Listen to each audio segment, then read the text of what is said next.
बिस्मिल्लाहिर्रहमानिर्रहीम। अस्सलामु अलैकुम डियर व्यूअर्स। ख्वाबों की ताबीर के आपके फेवरेट चैनल ड्रीम इन्फो से मैं हूं प्रोफेसर शब्बीर अहमद।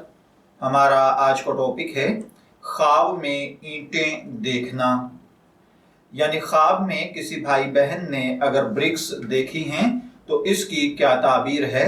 चलिए बढ़ते हैं अपने आज के टॉपिक की जानिब। अगर किसी भाई बहन ने ख्वाब में कोई पक्की यानी पुख्ता ईंट देखी है तो इसका मतलब है कि ख्वाब देखने वाला किसी दुख, दर्द, तकलीफ, मुसीबत या परेशानी में मुब्तला होगा।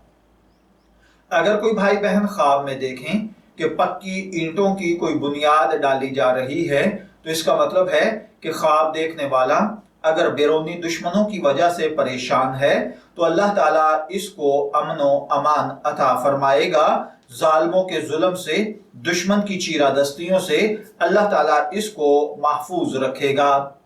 ख्वाब में अगर किसी बहन भाई ने पक्की ईंटों की सीढ़ी बनी हुई देखी है तो इसका मतलब है कि ख्वाब देखने वाला किसी चीज के अंदर तरक्की करना चाहता है, लेकिन इसके अंदर कुछ ऐसे काम है जिसमें वो उलझ चुका है और कामयाब नहीं हो पाएगा। ख्वाब में अगर कोई देखे कि उसने ईंट को तोड़ा है तो इसका मतलब है कि ख्वाब देखने वाला अपनी मालो दौलत को बर्बाद कर बैठेगा, या कोई ऐसी प्रॉपर्टी खरीदेगा जो बंजर और वीरान होगी, या फिर ख्वाब देखने वाला कोई ऐसा मामला या काम करेगा जिसकी वजह से इसे परेशानी और पशेमानी उठानी पड़ेगी।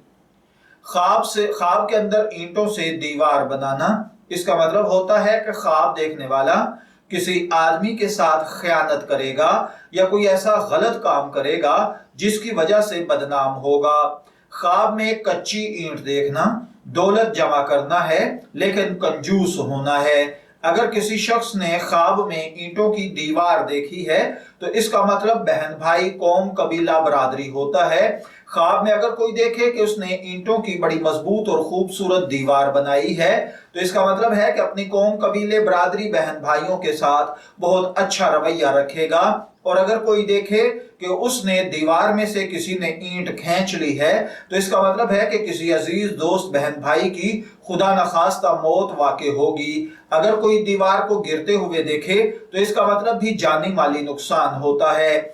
ख्वाब में अगर किसी ने दीवार को गिरते हुए देखा है या उसमें से ईंट निकलते हुए देखी है तो ऐसे दोस्तों से मैं रिक्वेस्ट करूंगा कि वो इस ख्वाब का सदका दें ताकि अल्लाह ताला आपको आने वाली परेशानियों से महफूज रखे। शब्बीर अहमद को इजाजत दीजिए, फिर हाजिर होंगे किसी नए टॉपिक के साथ। तब तक के लिए अल्लाह हाफिज।